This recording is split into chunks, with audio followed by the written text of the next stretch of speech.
Good morning, dear students. My name is Abhijit Gupta, and today I will teach you the next topic in the chapter number 2 is matter around us pure. आप इसके बाद last class में मैंने discuss क्या किया था, difference between true solution, suspension and colloidal.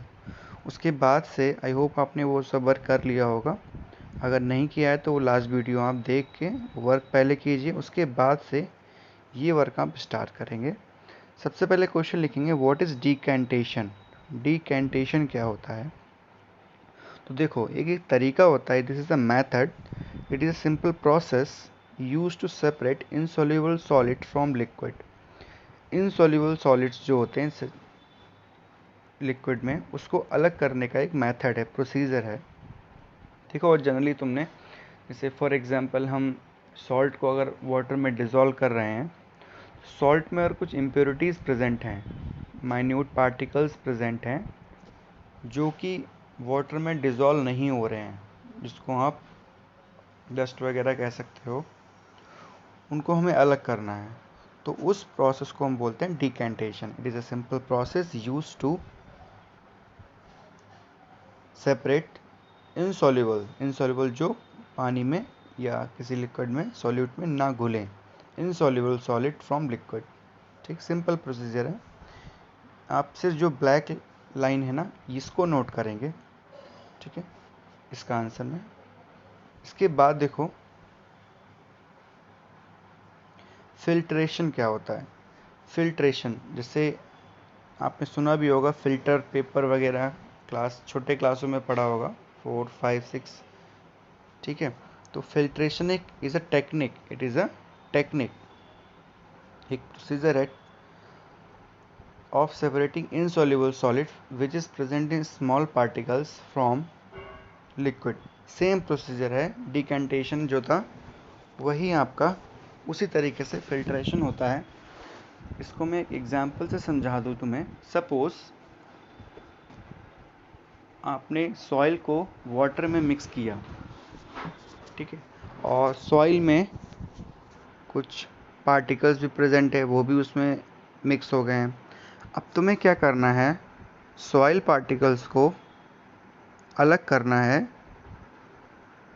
उस पानी से। ठीक है, मतलब जो मिट्टी वाला पानी है, अब तुम्हें मिट्टी अलग करनी है, पानी अलग करना है। ठीक है, तो ये थोड़ा सा टफ टास्क होगा। तो इसको कैसे करेंगे, हम क्या करेंगे, एक फ़िल्टर पेपर लेंगे स्क्वायर, और उसको राउंड करके इस तरीके से हम कोनिकल शेप में कन्वर्ट कर देंगे, इस तरीके से कोनिकल शेप में। ठीक है, कोनिकल शेप में हम इस तरीके से कन्वर्ट कर देंगे।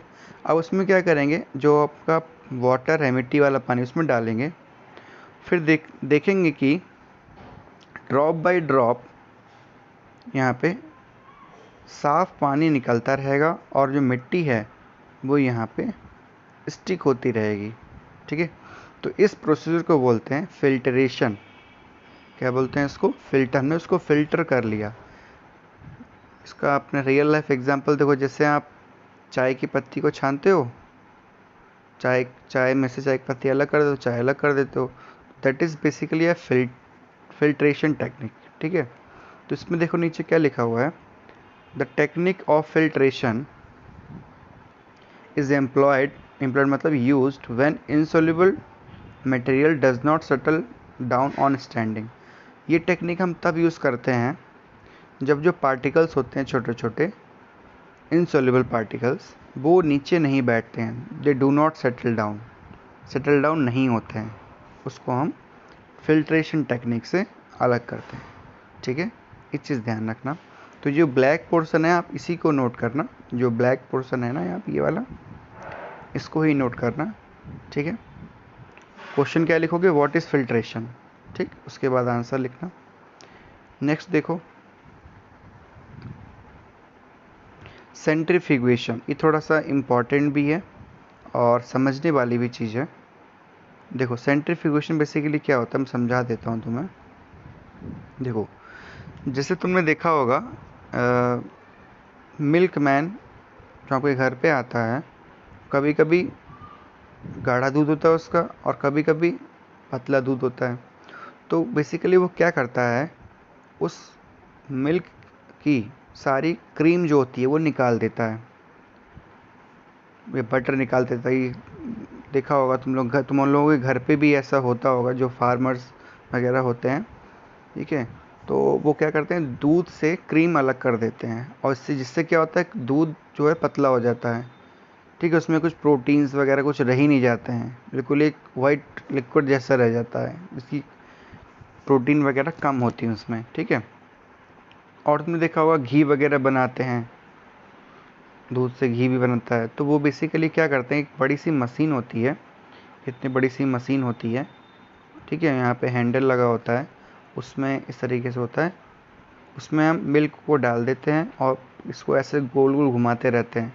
यहाँ से घुमाते हैं तो ये बेसिकली घूमता रहता है, गोल गोल ऐसे ऐसे करके घूमता रहता है, इसके अंदर मिल्क फिल होता है। तो ये बेसिकली जो मेथड है, इसको बोलते हैं सेंट्रीफ्यूगेशन। तो जो मिल्क के पार्टिकल्स होते हैं वो बहुत माइन्यूट होते हैं, जब हम बहुत तेज़ी से उसको मिक्स कर गोल गोल घुमाएंगे तो पार्टिकल्स जो हैवियर पार्टिकल्स होंगे, देखो यहाँ लिखा भी हुआ है, डेंसर पार्टिकल्स जो होते हैं, जो हैवियर पार्टिकल्स होते हैं, they are force to the bottom and lighter particles stay at top. जो हैवियर पार्टिकल्स होते हैं, मतलब जो क्रीम है और जो अच्छी प्रोटीन है, न्यूट्रिएंट्स हैं, वो सब हैवियर पार्टिकल्स हो गए, वो नीचे बैठ जाते हैं, ठीक है।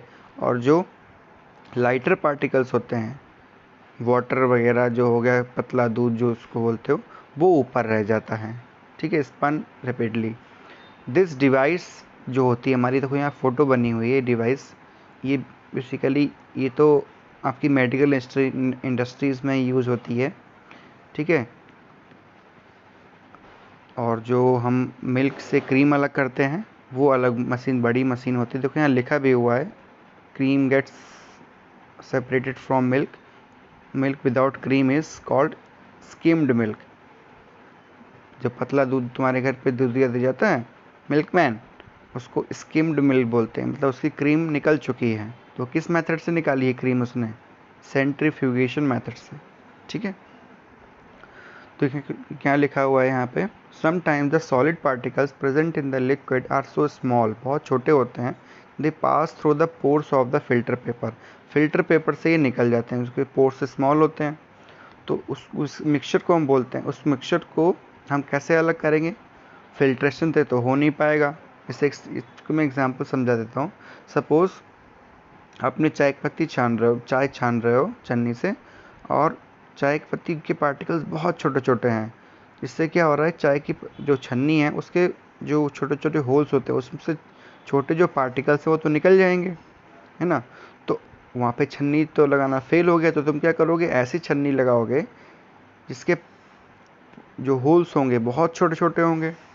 तो वो टेक्निक हम यूज़ करते हैं सेंट्रीफ्यूगेशन में, जिनके पार्टिकल साइज़ बहुत छोटे होते हैं, जो फिल्ट्रेशन में, जहाँ फिल्ट्रेशन टेक्निक जो होती है वो फेल हो जाती है, वहाँ पे हम सेंट्रीफ्यूगेशन टेक्निक यूज़ करते हैं, ठीक है, लाइक क्रीम वगैरह निकालने के लिए मिल्क से। मैंने ऑलरेडी बता दिया इसके बारे में। तो मेडिकल इंडस्ट्री में काफ़ी यूज़ होता है इसका, ब्लड वगैरह के सैंपल्स में यूज़ होता है, आप जब मेडिकल लाइन में जाओगे तो इसका यूज़ करोगे, ठीक है। इसके बाद देखो मैग्नेटिक सेपरेशन क्या होता है, ये सब हम चीज़ें देख रहे हैं कि सेपरेट कैसे करते हैं सॉल्यूट एंड सॉल्वेंट को, वो सब चीज़ें देख रहे हैं। तो देखो यहाँ क्या लिखा हुआ है, मैग्नेटिक सेपरेशन। देखो सब फॉर एग्जांपल तुम्हारे पास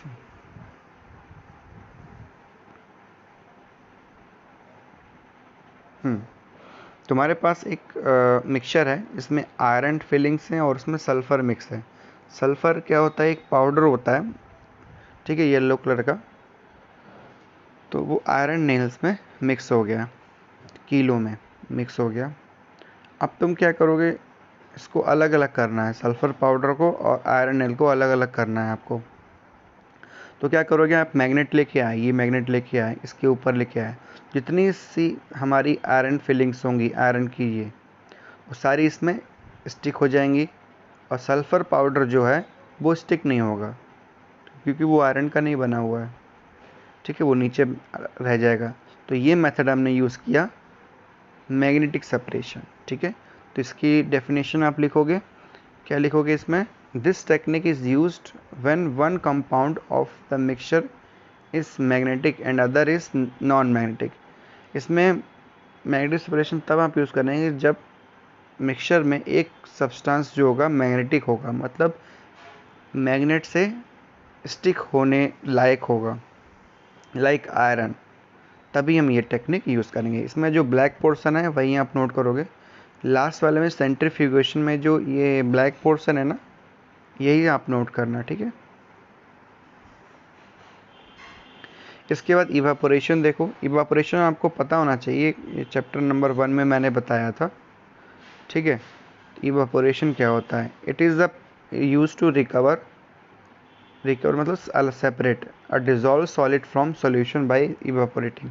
नमक बनता है ना, नमक, टाटा नमक, सॉल्ट वगैरह, तो कैसे बनता है? सी वाटर से बनता है, ये तो पता है ना। तो वो टेक्निक हम यूज़ करते हैं इवापोरेशन में, ठीक है, ये ध्यान रखना। क्रिस्टलाइजेशन क्या होता है?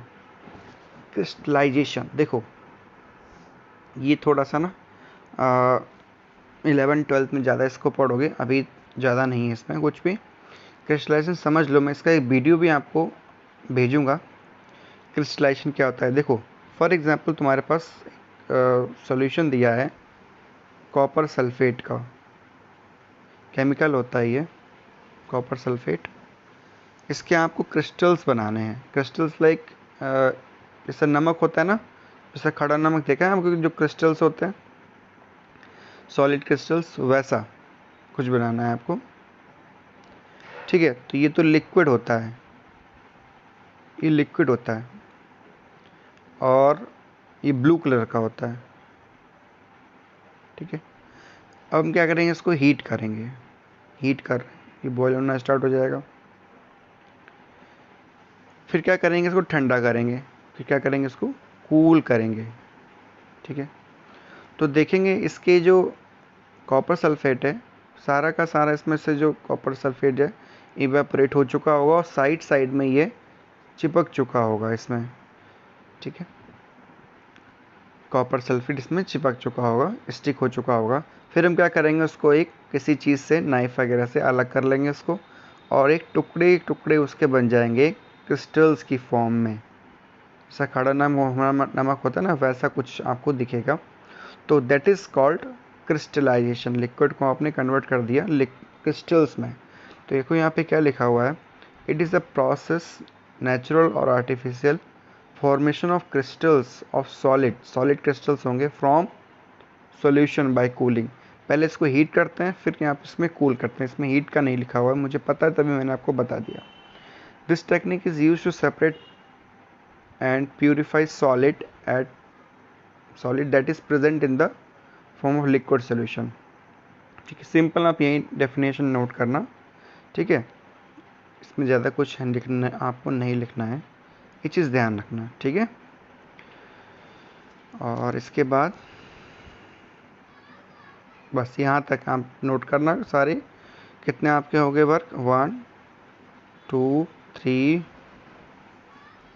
4 5